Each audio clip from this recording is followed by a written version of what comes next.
right, well, I'm so excited because now I can make a new open and add this guy right here because I've been a big fan of his for a while.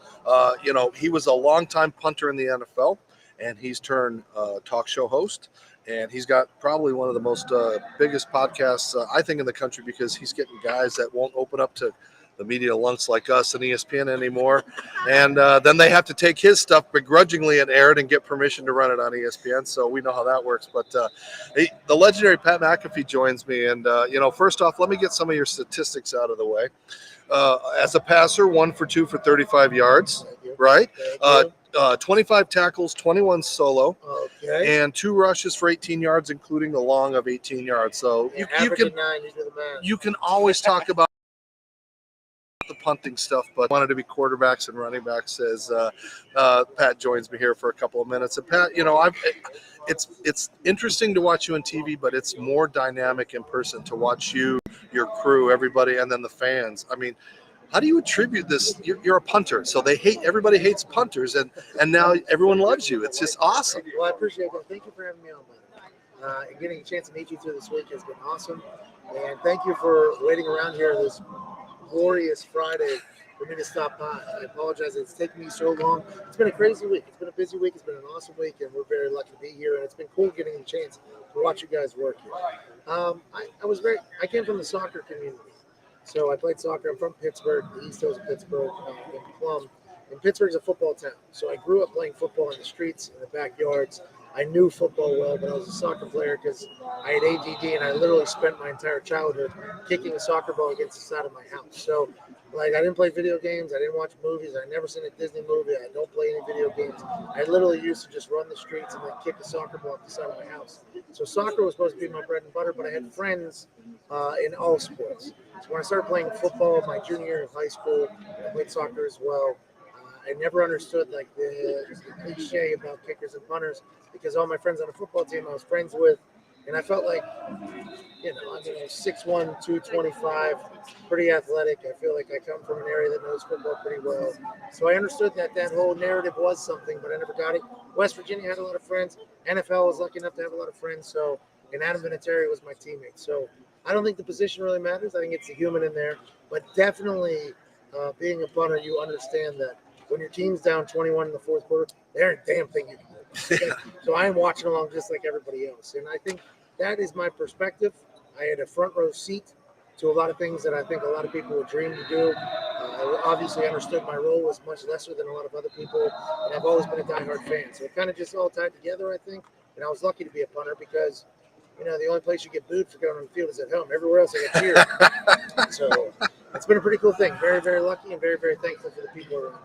Well, I think it also gives the players an opportunity to feel at ease that with you they can open up. We've seen with Aaron Rodgers, we've seen a lot of these guys that come on that you're gonna be genuine and honest with them, and they're gonna be genuine and honest with you because they have nothing to hide. It's like ESPN, Fox. Most of the times they have an agenda because they want to know, why aren't you going to sign? What are you talking to the GM for? Why do you want to be traded? It's always that.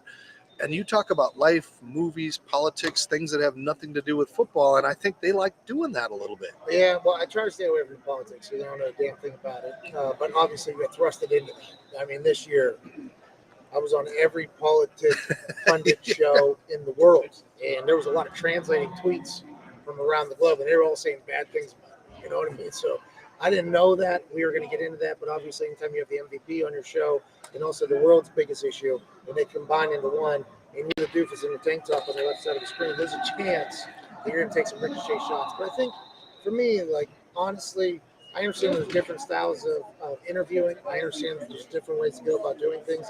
I only want to do conversations with people. I am a naturally curious person. I've always enjoyed conversation with people. I will talk to somebody on the street for 15 minutes just because I want to kind of get a grasp of if they have a piece of information I'd like to know about. I enjoy it. I enjoy learning about why people are the way they are. And I think an NFL locker room is a place that the world can learn about. And I know I've said it a lot. It's been talked about ad nauseum. But when you're talking about every different background coming into one room and having to get along and having to go, to practice together, travel together, have a goal together, and kind of get past any issue that you potentially disagree upon because you understand that life still has to happen. I was very fortunate to be in there. I've been at cookouts. I've been at galas. I always said I've I've smoked a black and mild with somebody, and I've also drank wine with billionaires. And I think in all aspects, all anybody wants is respect. And that's all I ever try to show. It's just respect to whoever for however they are, why they got to the position they're at. And if they want to have a good conversation, I'm very thankful for it. So I feel like that's a vibe that maybe I put out. And I'm very, very lucky that it's reciprocated. People give me good conversations. And I love it. I enjoy the hell out of learning stuff about people. Did you have a different shirt for that gala, or was that a different, like a bow tie T-shirt? Or No, so yeah, you're gonna see me with a tank top just about everywhere. I mean, it has become my thing, I guess, at this point. Um, I was gonna stop wearing a tank top, because I would like to grow in like t-shirts and stuff. And it's not great for a merch business either. I don't wear any of our stuff in our merch store because I wear the same tank top. I have 60 of these tank tops in my closet. They get delivered to the house like yearly from Amazon. It's perfect. They are very cheap. They're very comfortable. And it's taken a decision out of my life in the morning. Me and Steve Jobs, we decide to take decisions out. But I honestly believe that for me, it became like a staple because the way sports have been done for so long is in a suit, in a tie. We're diagnosing what is wrong with everybody, every team. This route was stupid. This was stupid. This was dumb. And it's like, I just think sports are supposed to be a celebration. I'm gonna try to join you for the rest of this. Yeah, I mean, it looks good. It's a polo too, so it's sleeveless polo. It's like you're definitely a professional, but also here to party. See, if I hadn't torn my rotator cuff a month ago, it's dying. So yeah, it's dying since you can't do the muscle. But No, I had to feel with I was it. going to stop doing it, but then like Stephen A. one day said like Pat has to stop wearing a tank top. I was like, all right, well, so the tank top lasts another year. So it was going to stop, and then because I think it is a thing that we potentially bring a different vibe to sports talk. And I'm very thankful for that. I'm very excited about that.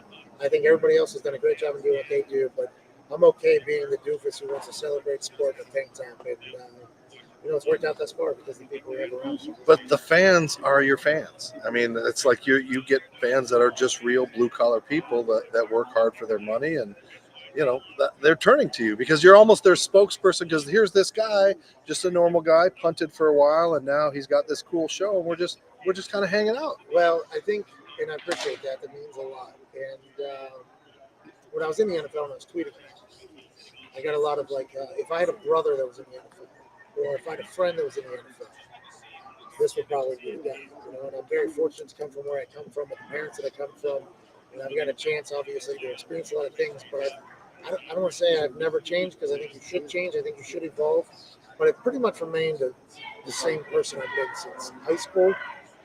And I think there is a little bit of people thinking I'm representing for them, which is awesome. I'm very thankful. And I know you were the same. When I worked at ESPN, I know you were the same. We would see the feeds. It's just people weren't interviewing punters all the time, and so no one got your personality and saw you. I didn't know media with the Colts. None. The only time the Colts would send me out there is when there was something that could potentially walk on the edge. So for instance, when Michael Sam was going through getting drafted, and that was becoming a big thing, the Colts PR came up to me and were like, "Will you go speak for the locker room about Michael Sam?" I'm like, "Yeah, I mean, you guys haven't had me speak to the media for 2 years, but I will obviously speak for our locker room and how we would feel about that." And by the way, how I feel about it is exactly how a majority of the NFL feels about it. So it's not like I'm saying anything groundbreaking, but I never did any media. Never was asked to do any. Never really did any. My Twitter account is basically where everything kind of started from, and that's why my people who follow along are the greatest of all time. They let us get away with a lot of very poor shows, and they still stick by us. So I'm very, very thankful for that. And it was cold in here this week. Did you ever think about going long sleeve? Because it was freaking cold, man. I run hot. I run real hot.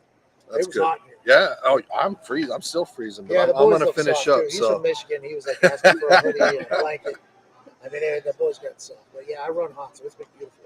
Well, if you don't know who he is, Pat McAfee Show airs every day. It's on SiriusXM. It's on your YouTube channel. And what else do you want to do in 5-10 years? What are you hoping to do? Turn this into a big national syndicated, I don't know. Late night kind of thing? Because I could really see somebody picking this up and putting some money into it. Not that you're not getting it, but the thing. I don't think I want to go anywhere. I really enjoy the freedom that we have. We answer to nobody, which is really cool. So, that is all anybody I think is looking for in this particular space. We're very fortunate to be able to do that. Every once in a while, I got to talk to the boys and let them know what the deal is on some stuff. But I enjoy the freedom we have. I'm very lucky for the partners we have: Sandor, Roman, Zeke.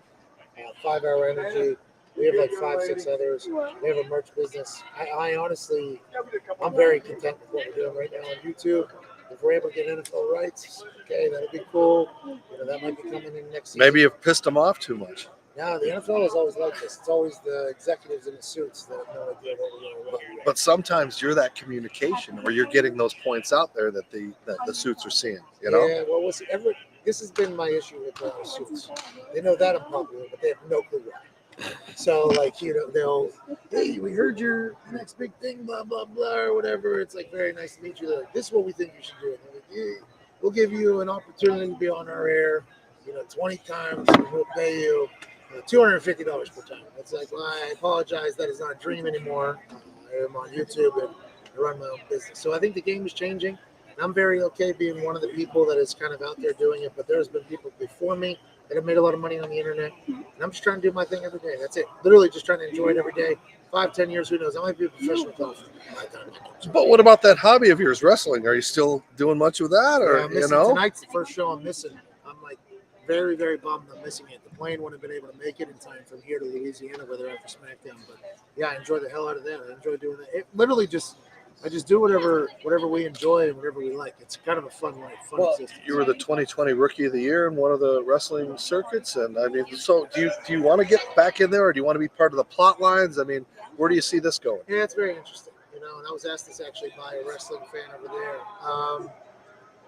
I love commentating, and this is going to sound so bougie, but at the stage of life I'm very fortunate to be at.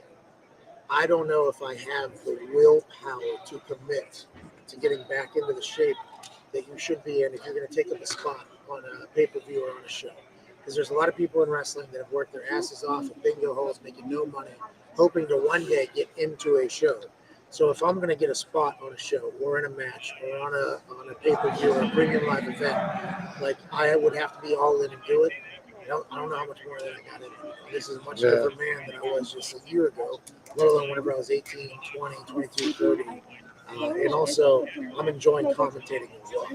I get to say dumb things on a microphone over wrestling. That's a dream come true. I enjoy that. Well, it's been great to have you with us. You don't have a punter's body anymore, so you look like you could go out there and be a linebacker. Do people recognize you anymore? This is how I was in the league. Really? That big? Yeah. All the pads hit it. I played at like 240, 235. And I've always been heavy. That's why my knees are all beat up. Well, soccer. I played soccer like 210. That's 50 pounds heavier than most people. Well, your knees are a lot better than mine. So. Right. Well, that was awesome. The police are here. Hey, that was awesome. I appreciate you for having me on, by the way. The police are here because we have these guns, right? Yeah, so. You gotta have a gun show. Yeah, there's a little indentation. There we go. Terribly out here.